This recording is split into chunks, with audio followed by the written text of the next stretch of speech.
जिला पंचायत सदस्य मतकोट मुंशियारी भावना दानू एवं जिला पंचायत सदस्य भुर्तिंग निर्मला देवी के नेतृत्व में एक शिष्टमंडल जिलाधिकारी पिथौरागढ़ से मिला। नवनियुक्त जिलाधिकारी पिथौरागढ़ को विक्रम सिंह दानू के साथ एक ज्ञापन प्रेषित किया गया। ज्ञापन में मुंशियारी की विभिन्न समस्याओं को दर्शाया गया है, चाहे वो सड़क की समस्या हो या अन्य समस्या हो। लगभग 41 समस्याओं का एक ज्ञापन जिलाधिकारी पिथौरागढ़ को सौंपा गया है, जिसमें मुंशियारी में स्थायी एसडीएम की नियुक्ति की जाए और बंगाबानी तहसील में स्थायी तहसीलदार की नियुक्ति की जाए और मुंशियारी सामुदायिक स्वास्थ्य केंद्र में महीने में कम से कम 2 दिन स्वास्थ्य शिविर लगाया जाए ताकि गर्भवती महिलाओं को मुंशियारी से यहाँ पिथौरागढ़ ना आना पड़े। और 10-15 साल पहले जो मोटर मार्ग बनाए गए थे उसका मुआवजा गरीब किसानों को अभी तक नहीं मिला है, तो जल्द से जल्द उनका मुआवजा दिया जाए। अपने जिला पंचायत क्षेत्र के समस्याओं के निराकरण के लिए जिलाधिकारी महोदय जी को ज्ञापन दिया है। जिला मुख्यालय पहुंचे हैं। आज विकासखंड मुंशियारी के जोसा, गांधीनगर और लोरखेत, चुआरपानी, बोना, तोमिक, गोलफा और मरतमा और उमडाना के आपदा प्रभावित परिवारों को और ढाबा के आपदा प्रभावित परिवारों को विस्थापन नहीं किया गया, मुआवजा नहीं दिया गया है। अभी तक भी टेंटों में रह रहे हैं, उनका विस्थापन कर मुआवजा देने और विकासखंड मुंशियारी के अंतर्गत तमाम जियो और बीएसएनएल के टावर ऑफिस बने हुए हैं, उनको सुचारू करने और टांगा, भुई, फातों, मोटर पुल निर्माण कार्य करने और मुंशियारी में स्थायी तहसीलदार, तहसील बंगापानी में स्थायी तहसीलदार, मुंशियारी में जिलाधिकारी की स्थायी नियुक्ति करने के लिए और तमाम विकासखंड मुंशियारी के क्षेत्रों में दैवीय आपदा से क्षतिग्रस्त पेयजल, पैदल मार्ग, पुलियाओं के मरम्मत करने की मांग को लेकर आज हम लोग ने जिलाधिकारी जी के माध्यम से माननीय मुख्यमंत्री जी को ज्ञापन प्रेषित किया है और जिलाधिकारी जी को भी ज्ञापन दिया है और आशा करते हैं तत्काल सभी समस्याओं का निराकरण किया जाएगा। उक्त समस्याओं का निराकरण नहीं किया जाएगा तो 42 ग्राम सभा के जनप्रतिनिधि जनता को साथ लेकर आंदोलन किया जाएगा, जिसकी संपूर्ण जिम्मेदारी शासन प्रशासन की होगी। धन्यवाद। केला के ग्राम प्रधान के द्वारा एक शिष्टमंडल के रूप में आकर धारचूला में उप जिलाधिकारी धारचूला को खेलाधुरा सड़क में दोषपूर्ण कार्य को रोकने व एनपीसीसी को सही कार्य करने की हिदायत देने का प्रस्ताव एक ज्ञापन के रूप में दिया है। उनके साथ भाजपा के कैलाश धामी भी मौजूद थे।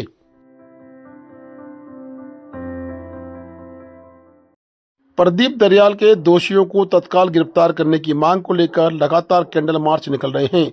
हल्द्वानी में भी धारचूला मुंशियारी के लोगों के द्वारा कैंडल मार्च निकाला गया। कैंडल मार्च में प्रदीप दरियाल की आकस्मिक मौत की जांच और न्यायिक मजिस्ट्रेट से कराने की बात की गई। साथ ही कुमाऊं कमिश्नर को ज्ञापन भी प्रेषित किया गया। कैंडल मार्च में बहुत संख्या में पुरुष और स्त्रियां देखी गईं।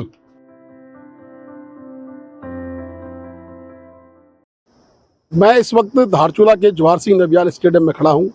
मेरे साथ जिन्होंने अल्ट्रा मैराथन रेस में प्रतिभाग किया वो खिलाड़ी यहाँ पर मौजूद है। वो बैडमिंटन एसोसिएशन के यहाँ पर अध्यक्ष भी हैं और आइए अभी उनसे बात करते हैं, उनके विचार जानते हैं कि मैराथन अल्ट्रा में जाने का विचार कैसे आया और उन्हें प्रतिभाग किया और वहाँ पर कैसी कैसी कठिनाइयाँ महसूस हुई या जो भी वहाँ पर इनका अनुभव है वो हमारे साथ साझा करेंगे और हम आपके साथ साझा करेंगे। हमारे साथ इस वक्त मोहम्मद जाकिर मौजूद हैं, जिन्होंने अल्ट्रा मैराथन में 51 से 60 वाले में प्रतिभाग किया और एक फिनिशर के रूप में इन्होंने वहाँ पर अपना जलवा कायम रखा। बता देंगे धारचूला के कई और प्रतिभागी भी हैं, उनसे भी हम आपको रूबरू कराएंगे। जाकिर साहब, आपका हमारे डिजिटल न्यूज चैनल में स्वागत है और हम आपसे जानना चाहते हैं कि अल्ट्रा मैराथन में जाने की सोच कैसे आपके दिमाग में आई? जब हमने ये सुना कि गुंजी जैसे इंटीरियर क्षेत्र में अल्ट्रा मैराथन का आयोजन किया जा रहा है तो हमें बहुत उत्सुकता हुई और हमें खुशी हुई कि हमारे क्षेत्र में इतना बड़ा इवेंट्स हो रहा है और हम लोगों को हर हाल में इसमें प्रतिभाग करना है। और जब वहाँ पहुँचे हम तो हमने देखा हम ही नहीं, हमारे जैसे हज़ारों 22 राज्यों से पूरे भारत से वहाँ प्रतिभागी आए थे, जिन्हें देख के हमें काफ़ी मोटिवेशन मिला और हमारे क्षेत्र के और भी जो धावक थे उन्हें भी इससे काफ़ी प्रेरणा मिली। और मैं चाहूँगा कि इस तरह के इवेंट्स यहाँ होते रहें और इससे हमारे क्षेत्र में टूरिज्म को बढ़ावा मिलेगा। जानना चाहूँगा जब आपने मैराथन सुबह 4 बजे शुरू हुई थी, आपने 51 से 60 वाले में, सॉरी 40 से 60 वाले में जो भी प्रतिभाग किया था एज लिमिट में आपकी, उसमें जब आप दौड़े थे तो आपको कैसा महसूस हुआ, क्या दिक्कतें भी आई और कैसा लगा? जहाँ तक दिक्कत की बात है तो हमारे लिए तो वैसे ही ये बहुत मुश्किल काम था। 0 डिग्री -डिग्री में वहाँ टेम्परेचर चल रहा था। सुबह 4 बजे वहाँ पर बुला लिया गया था और उसके बाद जब देखा हमने कि पूरे हिंदुस्तान के इतने प्रतिभागी बिल्कुल उत्साहित होकर वहाँ पर डांस कर रहे हैं और रेस के लिए तैयारी कर रहे हैं, तो हमारा भी उत्साह बढ़ गया और हमने भी सोचा कि हम इसमें ज़रूर प्रतिभाग करके हम फिनिश टाइम पर वक्त पर पहुंचेंगे और वक्त पर पहुंचकर हमने देखिए ये काम किया। आपने फिनिश भी किया, आपको मस्ताएं भी अच्छी थी, लोगों ने भी बताया, आप भी बता रहे हैं, तो आप किसको धन्यवाद देना चाहेंगे? मैं इसमें जहाँ तक धन्यवाद देने वाली बात है, सबसे पहले मैं श्री IAS धीराज सिंह गर्ब्याल जो कि इस टाइम पर्यटन सचिव उत्तराखंड हैं, साथ में श्री संजय सिंह गुंजियाल IPS जो IG ITBP इस टाइम हैं, और उसके अलावा योगेश गर्ब्याल जो मेंटर थे, और श्री जितेंद्र रावत वो भी मेंटर थे, और मैं जहाँ तक रंग कल्याण संस्था में सभी लोग आ जाते हैं, तीनों घाटी के लोग, रंगसिया बुजुर्ग बच्चे, जिन्होंने वहाँ बेहतरीन मेज़बानी का एक नया आयाम पेश किया जिससे कि हम गदगद हो गए। एक दिल था और पता नहीं उन लोगों ने अपनी मेज़बानी से कितने बार लूटा हमारा दिल।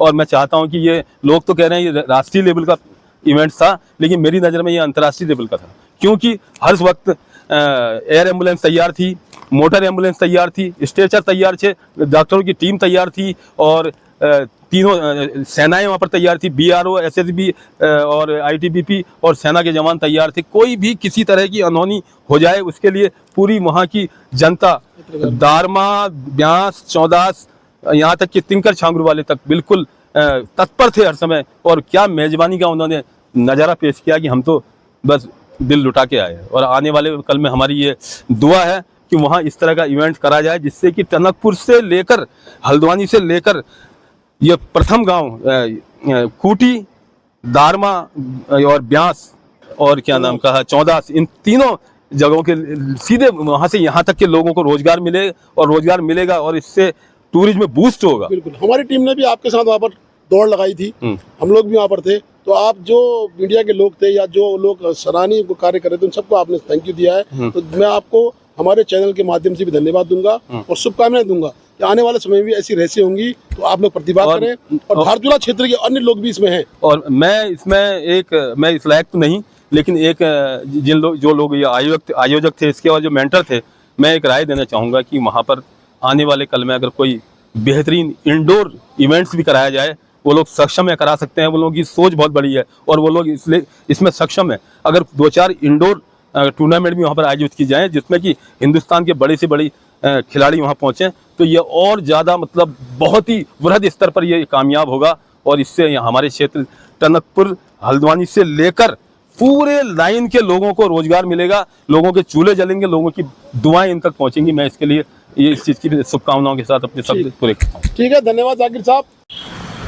मैं इस वक्त अपने धारचूला की क्षेत्र की युवा जिनका नाम ही प्रतिभा है और वो पुलिस में कार्यरत हैं, उनके साथ रूबरू हो रहा हूं और आप लोगों को दिखा रहा हूं कि उन्होंने अल्ट्रा मैराथन में अपना पूरा दमखम दिखाया और अपनी एज वर्ग में सेकंड प्राइज जीता है। ये बड़ा अच्छा अचीवमेंट हमारे लिए है। आइए डिजिटल न्यूज के मार्फत प्रतिभा से बात करते हैं। प्रतिभा जी, आपका बहुत बहुत स्वागत है हमारे यूट्यूब चैनल पर। साथ ही अल्ट्रा मैराथन में आप आई हैं, आप पहले से भी स्पोर्ट्स में ज्वाइन रहती थी, ताइक्वांडो वगैरह भी खेलती थी, आपको हमने बचपन से देखा है, तो क्या कहना चाहेंगे अल्ट्रा मैराथन के बारे में?